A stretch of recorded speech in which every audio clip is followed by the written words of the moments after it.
Imagine you've been married 10 years, no children. One morning, a committee of women arrives at your door to investigate. Welcome to Magnesia, the imaginary city of Plato's final dialogue, the laws.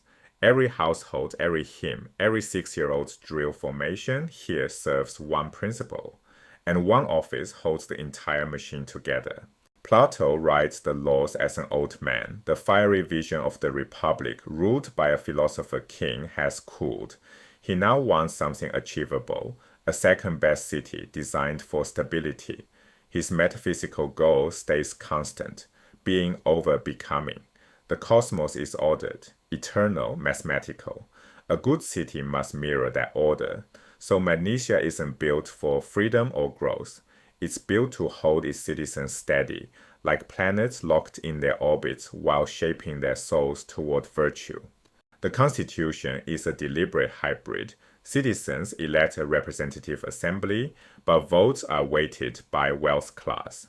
Plato assumes the wealthier have shown more foresight and diligence. To prevent this from sliding into oligarchy, the system caps wealth and supplements voting with the lottery. Pure democracy and pure aristocracy are both rejected.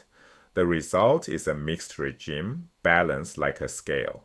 And alongside the assembly stands something genuinely radical for the ancient world. Women hold formal magistracies, not as a courtesy, as office holders with legal authority over reproduction, prenatal care, and early childhood. The household becomes a public institution. Why investigate the childless couple? Because Magnesia is fixed at exactly 5,040 hearts. That number has divisors for every administrative purpose. It also means each household must produce one heir to keep the city stable. Reproduction isn't private, it's civic infrastructure. Now, before we call this proto-feminism, a caution. Plato grants women education and office because leaving half the population uncultivated wastes civic resources. The reasoning is instrumental, not rights-based. Still, the practical consequence is striking. In the 4th century BC, a Greek philosopher writes women into the formal machinery of the state. No other ancient blueprint comes close. But all these offices serve one project: the constitution, the assembly, the women's magistracies, the reproduction inquiries. They exist to deliver a particular kind of citizen to a particular kind of training. Because the real engine of Magnesia is not its government, it's its school. And the office that runs that school is, by Plato's own word, the most important magistracy in the city. Meet the Minister of Education. Plato's requirements are exact. He must be over 50. He must be a parent of children of both sexes, so he understands the full scope of what he oversees. He serves a single 5-year term. His authority is enormous. He controls the curriculum. He controls religious hymns. He controls poetry and festivals. No new song may enter the city unless it affirms one doctrine. Virtue equals justice equals goodness equals eudaimonia, the flourishing life. Here is the paradox. This man is not a philosopher-king. He doesn't rule by superior insight into the forms. He's a wise elder enforcing a fixed doctrine. Late Plato has lost some confidence in metaphysical genius. He puts his faith in institutions instead. What does that doctrine look like in practice? Start at age 6. Boys and girls together drill with weapons. This echoes the Republic's silver-class warriors, but now extended as basic citizenship for everyone. Then come the hymns. Apollo loves order. The gods are good. Imitate divine excellence. The texts are carefully selected. Homer is permitted but expurgated, meaning censored, with anything depicting gods behaving badly cut out. Tragedy is excluded entirely. Comedy is excluded.